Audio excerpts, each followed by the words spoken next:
with coverage you can count on. This is the Erie News NOWCAST. Good evening, I'm Mike Ruzzi. Thanks for joining us for tonight's edition of the NOWCAST. Masks are now required in all Erie County schools as county health officials today mandated masks, hoping to stop the spread of COVID-19. Now that means anyone who's entering a school, students, teachers, or visitors must wear a mask inside. Over the last 3 weeks, Erie County's COVID-19 cases are on the rise, along with hospitalizations. Doctors say there's little reason to believe the situation will improve anytime soon. County leaders say they've seen what's happened in southern states where students return without wearing a mask and COVID quickly spread.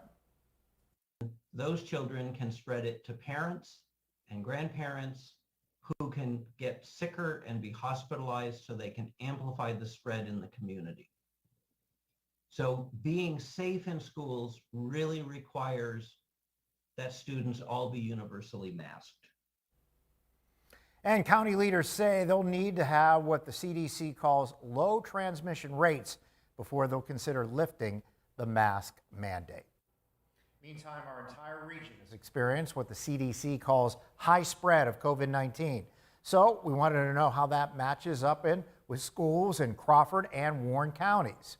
This is the latest information from the intermediate unit, which covers our region. According to leaders there, most Crawford County schools are strongly recommending masking at this level. The Warren Area School District is mandating masks on buses and transportation, but it's a parent's choice for the students. Meantime, there's been some progress on the vaccine front. As of today, the nation has fully vaccinated more than 62% of adults. The state has vaccinated more than 65% of adults. While the rate of new vaccinations has slowed down, people do continue to line up to get vaccinated. And you can find the latest COVID-19 data on our website, erienewsnow.com. The FDA has fully approved the Pfizer COVID-19 vaccine. The vaccine has been approved for those ages 16 and older, and health officials hope this move will get more people to roll up their sleeves and get vaccinated. The U.S. military said it would require service members to get vaccinated once it's fully approved, and this could also lead to more businesses and schools to mandate vaccines.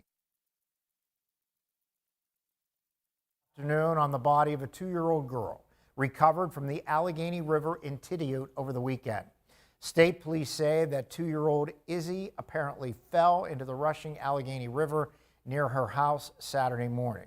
Her mother says she was asleep when Izzy and 2 other small children got out of the house, slipped through a gate, and went to the river.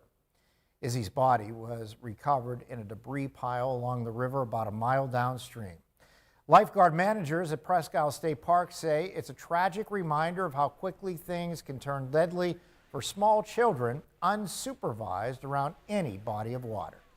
You go out, you can find bucket drownings where small children across the country, I mean, it's up into the 20s in a year. So there is always danger for somebody who can't really take care of themselves, that a responsible adult will keep them at least supervised around water at any time, or at least limit their access to that water. The Warren County coroner tells us the preliminary cause of death is accidental drowning. State police are still investigating. The family plans a private funeral on Friday. We have more coverage tonight on Erie County's spending plan for $26 million of the American Rescue Plan funding. The county has set aside a total of $300,000 for volunteer fire departments, but it's still unclear exactly how much each department will actually receive. Many departments have been struggling to recruit volunteers even before the pandemic, and they've relied on grants to stay afloat. With nearly 30 volunteer departments potentially seeking funding, that $300,000 could quickly dry up. We'll see what happens here with the funding. Once the criteria gets set, then I think most departments will have a much better idea of what they can do with the money and how best benefit any one given department. Erie County is also planning to create a fire authority which would coordinate services between the county's fire departments. People on the East Coast are cleaning up after Hurricane Henri passed through over the weekend. But how can you help right here in Erie? Whenever disaster strikes, the Salvation Army offices that are closest to the affected area will respond first. Then the surrounding areas will respond along with them. That local unit will buy their own supplies based on what they need to know. Members of the Salvation Army say the best thing you can do is donate money to help those affected. They say it's great to see people willing to help from hundreds of miles away.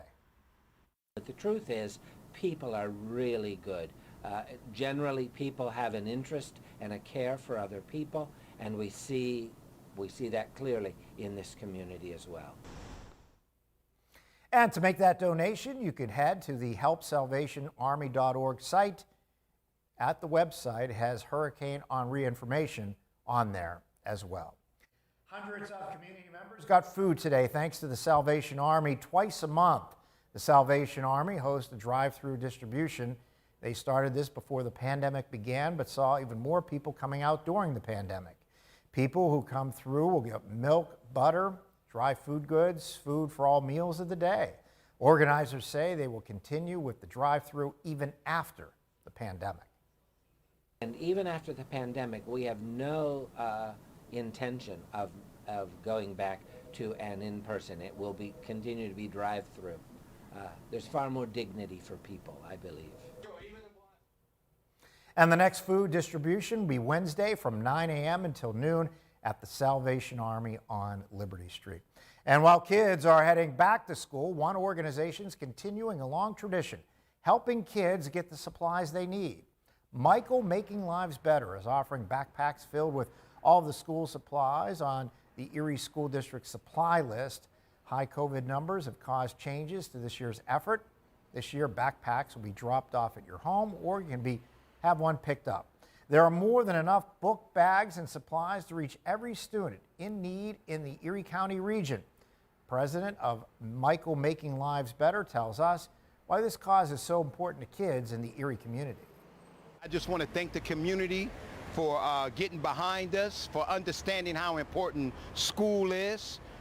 It's the great equalizer. Education is the key to building blocks to success and moving forward in life. And we're just thankful to be able to play a small role in helping the Erie community out.